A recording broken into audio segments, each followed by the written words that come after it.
ရေးတဲ့အစဲလေးတစ်ပုဒ်သုံးကိုစကပြေလေးသုံးကိုဝတ်တူလေးဗျခေါင်းစဉ်ကဘာကြီးအောင်ညာတယ်အဲ့ဒါလေးကိုကျွန်တော်ဖတ်လိုက်တာဗျဟာဦးအောင်ချာလည်းမလာဘူးပဲကျွန်တော်ဖတ်ရေးတဲ့ကျွန်တော်နည်းနည်းအားရှိသွား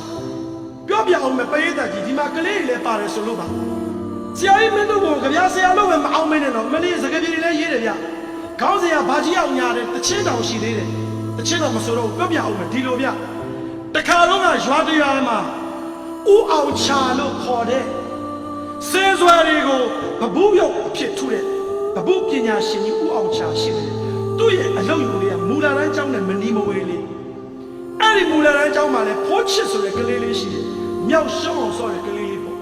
ကျောင်းသွားတိုင်းအလုပ်ရုံဘေးရသွားတိုင်းဘာကြီးအောင်လှုပ်ဆက်တာဘာကြီးအောင်စားပေးပြီလားဘာကြီးအောင်မင်္ဂလာပါလွန်နေမှာပေါ့တနေ့တော့အလုပ်ရုံထဲကိုဝင်ကြည့်ဘာကြီးအောင်ကစင်စွယ်လေးကိုဟိုဘက်ချီတော့ဒီဘက်ချီတော့လည်းညက်ပြီးအယုတ်ကလေးထုနေတာဘာကြီးအောင်ရေဘာယုတ်လေးတုံးဗျာတားတိမြည်တိကျလို့ပါဘာလဲဆိုတော့ငါမြေးရတာကာကျိုးစင်နဲ့လှရင်မင်းယုတ်ကလေးပေါ့တကယ်လားမလားအဖရလှမှာပါမြေးရဒါနဲ့နှစ်ပတ်လောက်နေတော့အယုတ်ကလေးကတော့ပုံပေါ်လာဘာကြီးအောင်တားတီယုတ်လေးလိုချင်တဲ့တားကိုပေးအမေလကားရမလားကွာမင်းကဖိုးချစ်ရဘလကားမရဘူးဆိုဘာကြီးအောင်ဘာလို့မှာလို့ဝယ်ပေါ့ကွာဘလောက်တုံးကြခင်ဗျာရောင်းမှာပါကြီးတကြက်ကွာတကြက်မမြင်ဘူးကလေးရဘာကြီးအောင်တကြက်ဆိုတာဘလောက်လဲဗျတကြက်ဆိုတာ64ပြားပေါ့ကွာမိုးခေပဲခေ64ပြားဆိုတာဘလောက်လဲဘာကြီးအောင်ရဲ့64ပြားဆိုတာ10ပြား6ခါနဲ့4ပြားတစ်ခါဟိဒါဆိုဘာကြီးအောင်တားဝယ်မယ်တားတနေ့မငွားတပဲလောက်ရတာခါတပဲတောင်မရဘူးအလုံးလုံးပြီးစုပေါ့ကွာဘာကြီးအောင်တားစုမယ်တော့ဘာကြီးအောင်တားကိုရောက်တကြရအောင်စုကလေးလေးကသူရတဲ့မုံမိုးတွေစုထင်းနေခွဲရေရီခအရက်ထဲမှာအလုံးတွေလုံးထမင်းမစားဟင်းမစားပတ်စံစုပြား20လောက်ရတဲ့ကဘာကြီးအောင်ရှိကိုသွားအယုတ်ကလေးကိုကြည့်ဘာကြီးအောင်တားယုံလေးလှတယ်နော်ဘာကြီးအောင်ပြား20ရနေပြီဘာကြီးအောင်လူကြီးကလေးနော်လူကြီးကလေးတကြပြည့်တားကိုပေးရမှာနော်အေးပါကွာကလေးဒီပါလူကြီးပဲတီးပါလေကွာဒါနဲ့လေပြား40လောက်ရောပွားကြည့်အယုတ်ကလေးကတော်တော်ပုံပေါ်လာပြီဘာကြီးအောင်တကြပြည့်အောင်စုနေတာနော်တာခပိတ်တော့မစားဘူးဆိုတော့ဟောဒီမှာဒီမှာစုဘူးလေတကြပြည့်ဘာကြီးအောင်တာနော်ဘာကြီးအောင် green of promise လို့နေမှာပေါ့ပြား90တာလောက်လဲရတော့ပြောနေပြီပြား60လေးပြားလောက်တော့တာပိုးချစ်ကလေးခင်ဗျအလုပ်တွေလုပ်ပြီးစုတာအယုတ်ကလေးကတော်တော်ပုံပေါ်ပြီးလှနေပြီအယုတ်ကလေးလိုချင်လို့ပိုးချစ်ခင်ဗျညအေးတော့အယုတ်ကလေးမြင်တာ तू ကလေးဆိုတော့ဆွဲပြီးဆွဲလိုက်ရပေါ့ဗျာအဲ့ဒီလို तू ပြား60လောက်ရတဲ့အချိန်ဘာကြီးအောင်ရဲ့အိမ်အလုပ်ရုံကန်းတွေကိုတကြီးနဲ့မြုပ်အောင်ဝင်သွားလာဗျာဘာကြီးအောင်အိမ်ထဲကိုလူကြီးတွေဝင်သွားလာမျိုးတော့ဖိုးချစ်ကလေးကရေထိုင်းရင်းနဲ့တဘိုးလေးချတိုင်ချထရန်ချလူကြီးအကြီးကဗျာဥအောင်ချာရေးဒါမျိုးမင်းမယ်သူ့ကိုလက်ဆောင်ပေးချင်တာဗျာဘာကြီးအောင်ရေးဘာကြီးအောင်ရုပ်လေးတင်တာအဲ့ဒီရုပ်ကလေးတားတယ်ဗျာပြတ်သမားကင်ကြည့်တာ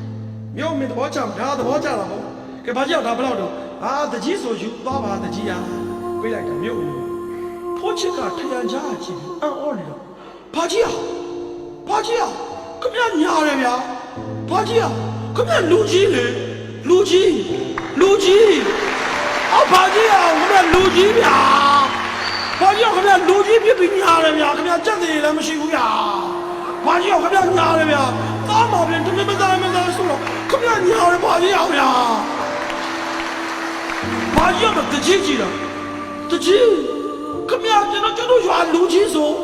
ခမရတော့မတရားလုပ်တာပဲခမရနေရာတည်မြဲဖို့မြို့မင်းကိုခမရဖားလာလားလူကြီးဟာကျွန်တော်ဝယ်မလို့လေတကြီးဗျာခမရဗျာကလေးတွေခမရတို့လူကြီးတွေခက်တယ်ဗျာဟာယူပါပြီသွားပြီမြို့မင်းဟာအလကားမြို့မင်းအလကားရတာအကုန်လုံးအလကားမြို့မင်းကြီးဟာအလကားယူပါဗျာမြို့မင်းလူကြီးဖြစ်ပြီးအလကားပေးတာအကုန်တော့ရှောင်းမဖြစ်ဘူးလားတော့ဝယ်မလို့အောင်လို့ပေါ်ရအောင်ညားတယ်ဗျာအမှန်တော့ဗဇက်ကမပြောရဘူးစိတ်ထဲကပြောနေတာကလေးက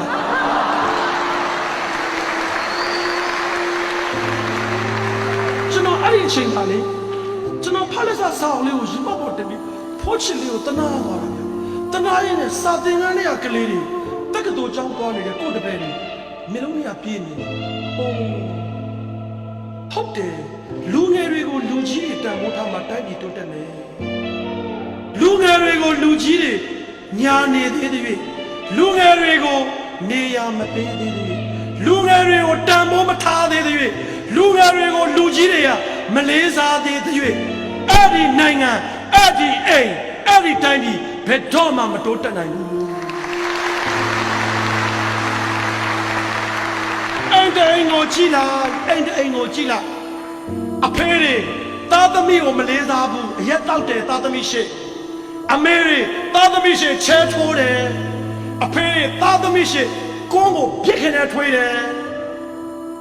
တခါတလေသားသမီးရှိအမေနဲ့အဖေရန်ဖြစ်တယ်သားသမီးမလေးစားတဲ့မိဘတွေရှိတဲ့အိမ်မတိုးတက်ဘူးဒီလိုပဲလူငယ်တွေကိုမလေးစားတဲ့တိုင်းပြည်ကဘာမှာကြည့်လိုက်ဘယ်တော့မှမတိုးတက်ဘူး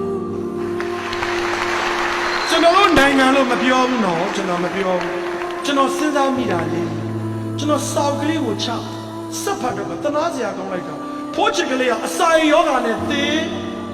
ပြီးတဲ့နောက်သူ့အုပ်ကူလေးကိုရွာထိပ်မှာထားတာအချစ်ကူရေးထားတာအချစ်ကူကတကယ်တော့လူငယ်တွေအညာခံရလို့လူငယ်တွေစိတ်ဆင်းရဲပြီးတည်သွားတာလူငယ်တွေမျောလင့်ချက်မဲ့ခြင်းဟာနိုင်ငံတနိုင်ငံမျောလင့်ချက်မဲ့ခြင်းပဲ